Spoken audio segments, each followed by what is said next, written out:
de l'État demeure, mais les gouvernements passent. Maintenant, ce qui se passe aujourd'hui, avec tout ce que nous avons entendu, c'est que nous avons en réalité deux versions de gouvernement.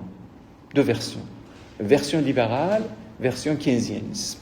N'est-ce pas? La version libérale vient du libéralisme, qui était dominant depuis la mondialisation, de façon très accélérée, accentuée, mondialisée, cette version libérale, et même exagérée.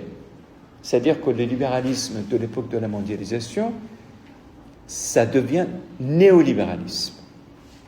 Je pars de l'idée que vous savez ce que c'est le libéralisme. Pour donner une petite introduction, le libéralisme possède deux volets. Le volet politique, donc avec John Locke, qui consiste à trois formes de droits. Le libéralisme politique, avec John Locke, consiste à trois formes de droits. Droit d'exister, droit de vivre, s'exprimer, et droit de propriété. Et sur le droit de propriété, chacun peut avoir la propriété de telle ou telle chose, n'est-ce pas?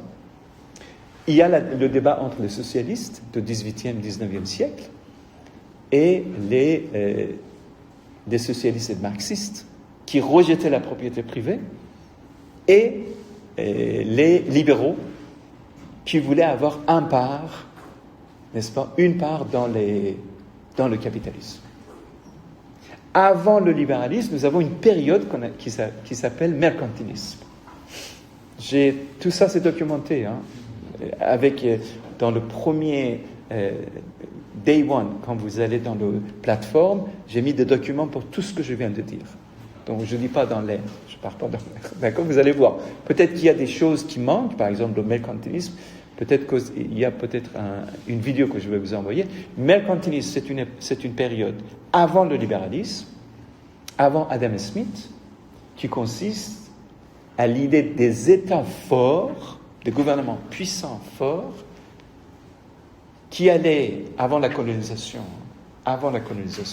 qui allaient dans les pays, comme en Afrique par exemple, les Français, les Espagnols, les Portugais, les Italiens et les Anglais, n'est-ce pas, envoyaient leurs navires à travers la Méditerranée et ils allaient donc prendre la richesse de ces pays comme l'argent et l'or, n'est-ce pas, avant la Révolution française, n'est-ce pas? Ils ramenaient dans leur pays parce qu'il manquait d'argent, il manquait de finances, n'est-ce pas? Ça, c'est mercantilisme. Alors, mercantilisme, c'est une période où l'État devient gonflé, l'État devient important. Alors, si l'État devient important, c'est-à-dire l'État possède toute la richesse du pays. Si l'État possède toute la richesse du pays, qu'est-ce qui se passe avec les autres? Moi, je suis un petit bourgeois autour de la ville de Londres, autour de la ville de Madrid, autour de la ville de Paris, par exemple, je revendique ma part. Je dis, comment ça se fait que tu prends tout pour toi-même? Dans le marché est contrôlé par l'État, monopolisé par l'État. Tout l'argent va dans la caisse de l'État. Et moi alors? Moi, j'ai une petite banque, où là-bas, j'ai une petite marchand. Je suis un petit marchand, n'est-ce pas? Un petit magasin. Je voudrais, moi aussi, entrer dans les affaires. C'est là où le capitalisme est né. Le capitalisme en dehors de l'État. Le capitalisme en dehors de l'État est né autour du XVIIIe siècle et formulé, et ne pas existé, mais formulé par Adam Smith. Adam Smith ne crée pas le capitalisme, il est là pour formuler le capitalisme. Dire qu'est-ce que le capitalisme. N'est-ce pas? Je vais expliquer en 2 ou 3 mots pour que je puisse expliquer Keynes. Dans le fond, Adam Smith dit, étant donné que l'État est très fort et il a monopolisé le marché, je revendique le marché libre, concurrentiel, compétitif. Free market economy, on appelle free market economy. C'est un marché où n'importe quelle personne, n'importe quel individu, en dehors de sa taille, son importance,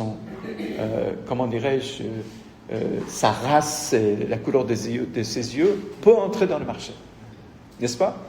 C'est haute, vous allez dire haute humanité, par exemple. Parce que dans la pensée d'Adam Smith, nous sommes dans la pure individualisme. L'individualisme pur et dur, c'est Adam Smith. Le libéralisme va avec l'individualisme. Le libéralisme, dans le fin fond du libéralisme, il y a l'individualisme. L'individu entre dans le marché pour faire la compétition avec toi avec elle avec elle, et dans ces zones-là, l'innovation capitale, l'innovation dans le domaine dans le domaine bancaire, dans le domaine technologique, dans le domaine de marchandises, commerce, etc., se développe. N'est-ce pas? Le premier élément du libéralisme, c'est le marché concurrentiel. Le premier. Deuxième élément du libéralisme, c'est qu'ils disent, étant donné que le marché est libre, que nous sommes tous partie prenante dans le marché, il ne faut pas que l'État intervienne trop, qui nous empêche trop. Il ne faut pas que l'État intervienne. Maintenant, l'État devient minimal. L'État est petit, doit être petit. On ne veut pas que l'État mette son nez dans toutes les affaires du marché. Donc, on voudrait avoir le marché libre sans intervention exagérée de l'État. Adam Smith ne jette jamais l'intervention de l'État, mais il dit pas autant, pas comme à l'époque de mercantilisme. Je veux un État minimal. Ça, c'est le deuxième aspect du libéralisme. Troisième aspect, encore une fois, qui est en relation, c'est l'individualisme qui est important, sur la base de 3 droits que je vous ai dit. Ça, c'est du côté politique. Quatrième aspect qui est très important aussi, c'est que le marché, maintenant, sans intervention de l'État, n'est-ce pas?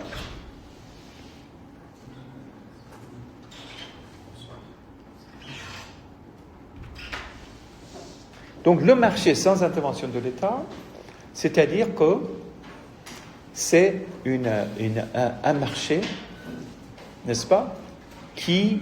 je suis perturbé maintenant, j'ai oublié ce que je voulais dire.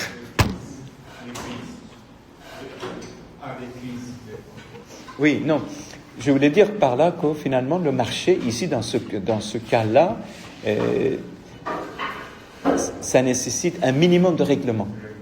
C'est-à-dire que le marché dans le libéralisme est en quelque sorte déréglementé. Mais pas autant, pas comme le néolibéralisme. Le néolibéralisme, c'est accentuation de cette déréglementation. Le marché dans le libéralisme, c'est un marché qui n'a pas trop de barrières. Chacun peut entrer, etc. L'idée que je voulais dire, comme maintenant ça me revient, c'est qu'il y a une idée fondatrice du libéralisme dans le domaine de l'économie, c'est que Adam Smith pense que le marché va s'auto-réguler. C'est-à-dire que si jamais il y a une erreur dans le marché, si jamais il y a une crise, si jamais il y a une entreprise qui tombe en panne, qui est en faillite, on ne va pas l'aider. On s'en fiche. On n'est pas là pour aider les petits, les pauvres, les marginaux. Si tu es marginal, tu ne peux pas tolérer, tu ne peux pas courir comme les autres, eh bien tu serais exclu. On n'est pas là pour vous aider. C'est le libéralisme. Et le néolibéralisme, c'est encore accentuer de façon très puissante cette façon de traiter les minorités. Oui. Est-ce que, donc, partant de cette hypothèse de libéralisme, par exemple, ne considère pas en fait les entités? Est-ce qu'on peut dire, par exemple, aujourd'hui, la politique, par exemple, des États-Unis, par exemple, c'est le cas où... C'est le néolibéral. Ça, c'est le néolibéral. Je expliquerai tout à l'heure, après le néo. Parce que là, par exemple, les États-Unis, par exemple, excluent l'Afrique, par exemple, parce que disant qu'ils ne comptent que pour 3% en fait, du commerce mondial. C'est pas à cause de ça qui est néolibéral. Pas du tout. Ça, c'est Ricardo. Si vous regardez l'économie de Ricardo, l'Afrique n'est pas très importante parce que aujourd'hui, l'économie du monde, ça fonctionne comme une chaîne. Voyez-vous, même dans le MBA, nous avons un cours qui s'appelle chaîne.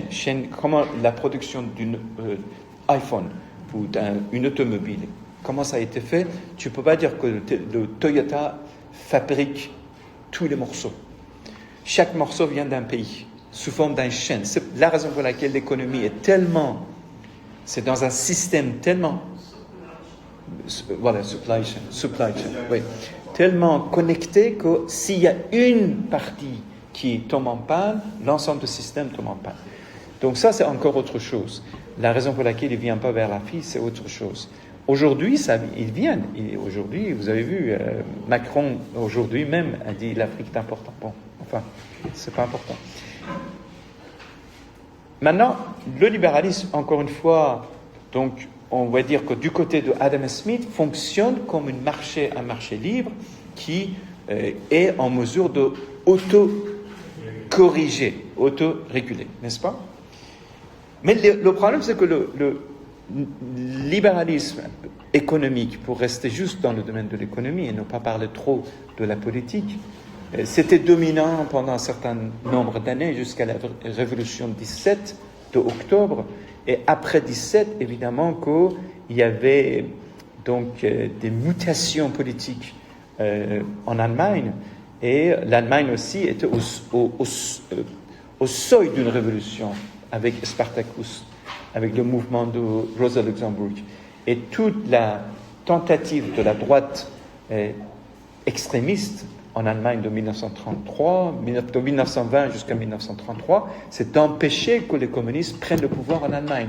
C'est la raison pour laquelle le peuple, ou une partie du peuple, a fait confiance à Hitler.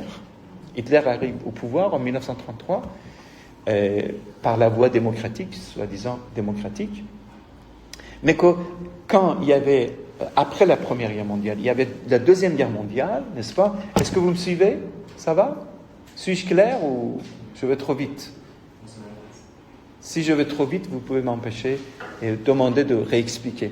Nous sommes maintenant entre les deux guerres, n'est-ce pas? 1918, nous allons vers 1933 lorsque Hitler arrive au pouvoir. Ici, durant la 1920 et 30, il y a un économiste qui s'appelle John Keynes. Vous avez certainement entendu son nom, n'est-ce pas? Un homme absolument inconnu. Inconnu.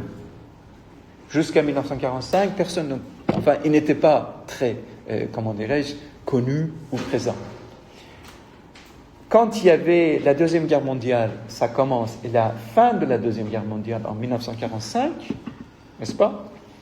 La question, c'est que comment peut-on sauver l'Europe? L'Amérique n'était pas comme l'Amérique d'aujourd'hui qui s'en fiche de l'Europe. À l'époque, l'Europe et l'Amérique étaient ensemble, et même les Américains, les Canadiens, les Anglais sont venus pour aider la France, sauver l'Allemagne, sauver l'Italie, etc., n'est-ce pas? Donc c'était important cette liaison, n'est-ce pas? Alors quand il y avait la fin de la guerre mondiale, Deuxième Guerre mondiale, Truman, c'était le président des États-Unis, a donné la mission à général Marshall qui pourrait venir et aider l'Europe. 17 milliards de dollars était l'argent que les États-Unis ont investi en Europe pour sauver l'Europe, pour instaurer l'Europe. 17 milliards. Si vous allez, vous regardez Berlin, c'est toujours visible, hein, vous pouvez voir dans le YouTube et tout, Berlin de 1945, c'est complètement un désastre, complètement détruit. Tout est détruit parce que les Russes, enfin les Soviétiques ont bombardé des millions de morts, n'est-ce pas? Les Allemands. Et si vous regardez 20 ans après, la ville a complètement modernisé, a été complètement modernisée, complètement changé. Ils ont pu instaurer le pays, de nouveau, moderniser le pays avec l'intelligence, sévérité, la discipline, n'est-ce pas? On parle de la discipline, il y en a qui viennent d'arriver.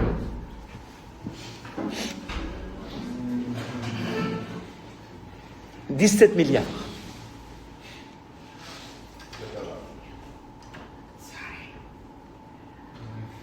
I can't pardon you. I can't pardon you. Est-ce que tous les jours ça va être comme ça, mademoiselle, madame? Ok. Donc nous sommes Maintenant, qu'est-ce que je voulais dire? Encore, c'est parti. 17 milliards de dollars. Berlin, c'est une ville qui est complètement détruite. Après 20 ans, ça devient totalement modernisé. C'est important ce que je suis en train de dire. Je suis allé 4 fois en Afghanistan. 4 fois. J'ai enseigné en Afghanistan, à Kaboul, 4 fois, avec l'UMEF. L'UMEF, nous avons eu 2000 étudiants à Kaboul. 2000 étudiants à Kaboul. On avait 3 campus à Kaboul avant que les talibans arrivent au pouvoir pour la 2e fois, avec Biden. N'est-ce pas? On allait là-bas, on enseignait comme ici. On parlait très bien anglais. N'est-ce pas? Ils ne parlent pas français. Je peux vous dire que selon les indications économiques, je peux dire que les pays occidentaux et les autres, ainsi que les organismes qui donnent des grants, des subventions, ont payé à peu près la même chose, c'est-à-dire 17 milliards de dollars aux Afghans. Et vous allez là-bas, 20 ans après, c'est le même désastre. C'est le même désastre. Je ne peux pas dire véritablement. Ça n'a rien changé. Donc, cela dit, maintenant, nous sommes en 1945, 17 milliards de dollars, plan Marshall, que vous connaissez tous. Ça a été donné aux Européens, aux Polonais, etc., aux Français, Anglais, etc. La question, c'est ça.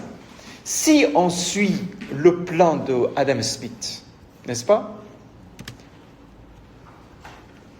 À qui faut-il donner cette somme?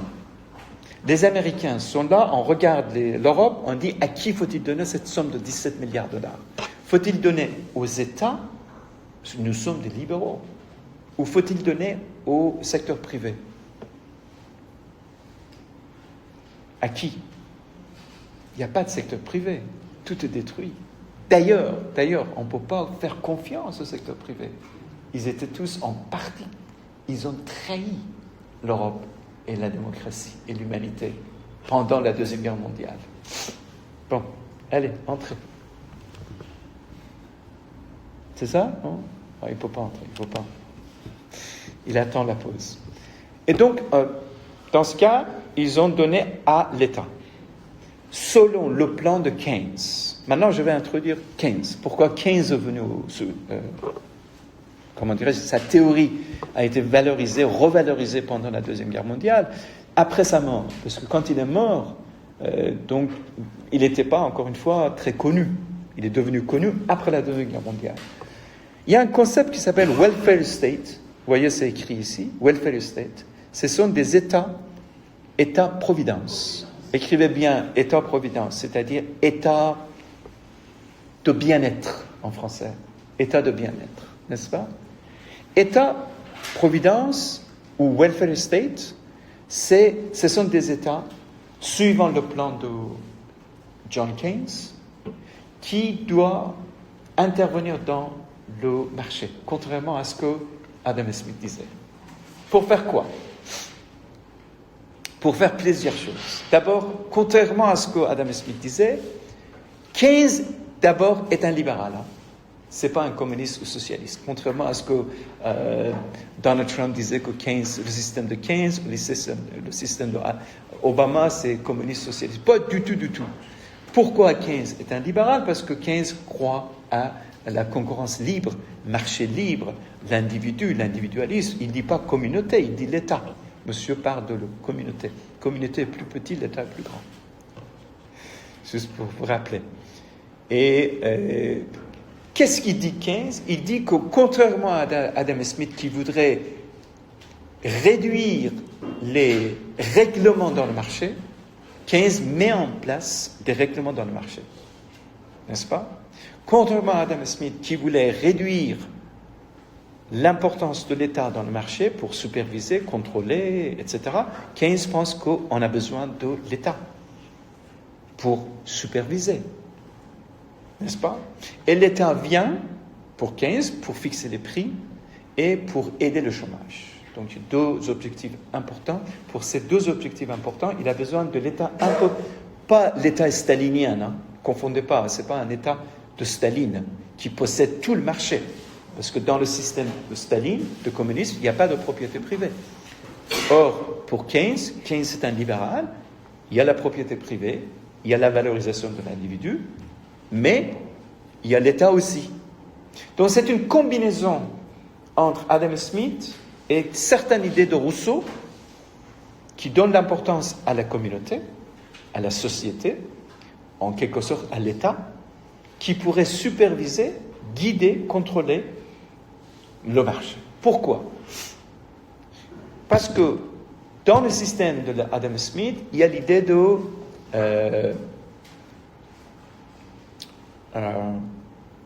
darwinisme social. Peut-être que vous connaissez darwinisme social.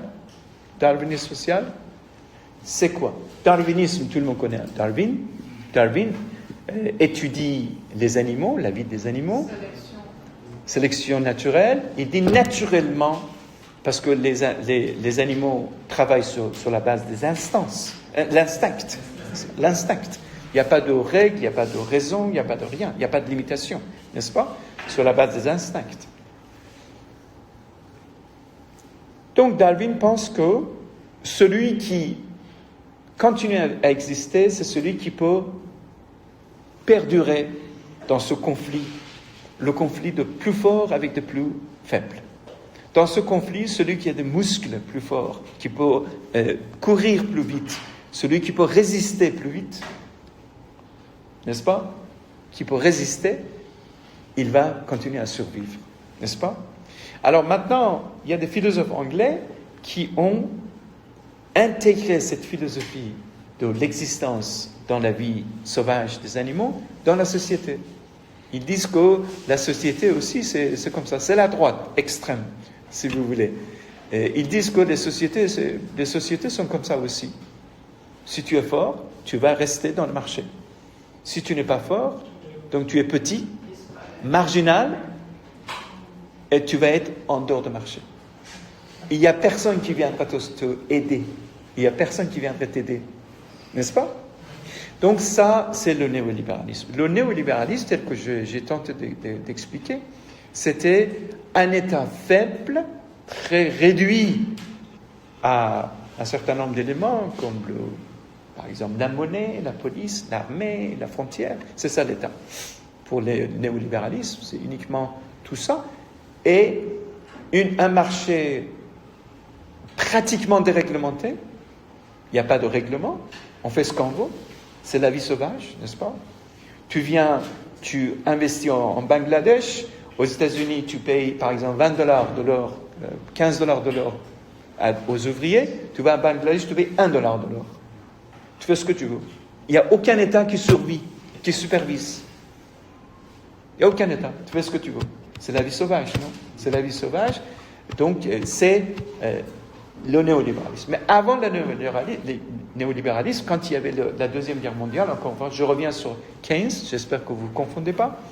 Je reviens sur Keynes. Keynes pense que si on laisse le marché libre, je reviens sur Adam Smith et Keynes, d'accord ? Si on laisse le marché libre tel quel, les plus grands vont manger les plus petits. Ça reste rien pour les petits. Qu'est-ce qu'on fait pour les petits ? Pourquoi il y a la théorie de l'intervention de l'État dans le marché, selon et à la suite de Keynes ? Je vous ai parlé de 1920, 1929, 1933. Je vous ai parlé de l'Allemagne qui était en révolte avec les Spartacus, avec Rosa Luxemburg, si vous connaissez. L'Allemagne, dans cette période entre les deux guerres, était en état de révolution. Or, déjà, en Russie, on avait une révolution en 1917. Le capitalisme, qu'est-ce qu'il fait ? S'adapter. Le capitalisme va s'adapter. S'adapter. Reculer. Accepter la revendication des ouvriers. Accepter la revendication. C'est ça le sens de welfare state. Welfare state, c'est-à-dire un État qui recule devant la revendication populaire. Maintenant, avec welfare state, n'est-ce pas, l'État-providence, c'est ça. L'État-providence, c'est-à-dire la santé pour tout le monde, gratuitement. Oh mon Dieu! Germinal, vous avez vu Germinal, le film de Germinal? Qu'est-ce que c'est, Germinal? qu'est-ce que c'est 50, 60 heures par semaine qu'ils travaillaient. Aujourd'hui, 35 heures. Pourquoi? Est-ce que le capitalisme est très gentil? Non. Pour résister, ils savent qu'il faut s'adapter au rythme de la société. La société, la classe ouvrière, les gens, la population, la classe, comment dirais-je, moyenne, les pauvres, ils font des contestations, manifestations, ils font même des révolutions en Russie. Pour ne pas avoir d'autres révolutions, il faut reculer. Il faut leur donner un bout de pain, un bout de gâteau. Est-ce que c'est clair maintenant? Le keynésianisme vient au monde pour maintenir le capitalisme et le rendre un peu plus humain à travers comment dirais-je, welfare state. Alors voilà, ce schéma que vous allez trouver par la suite dans votre plateforme, la première page, Day One, ça montre que pratiquement tous les pays sont dans le système de welfare state, avec des nuances, bien sûr. Il y en a qui sont un peu plus, un peu moins. Par exemple, la France, le Canada, le Belgique, tous les pays scandinaves sont welfare state. Tous les pays du nord de l'Europe sont welfare state. Le Sénégal, c'est welfare state. C'est-à-dire qu'il n'y a pas d'autre choix. Vous ne pouvez pas entrer dans le néolibéralisme sauvage parce que les États ne peuvent pas supporter ça.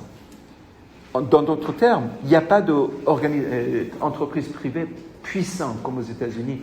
Par exemple, Facebook, et Amazon et Microsoft sont plus forts que les États.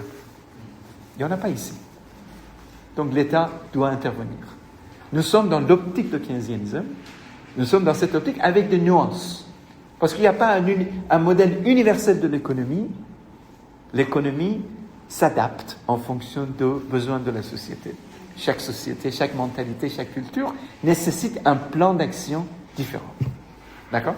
Et ici, vous voyez pratiquement tous les pays européens, non européens, même l'Amérique, la santé, etc., etc. L'éducation, c'est un petit peu, en quelque sorte, donc, ça a été donné.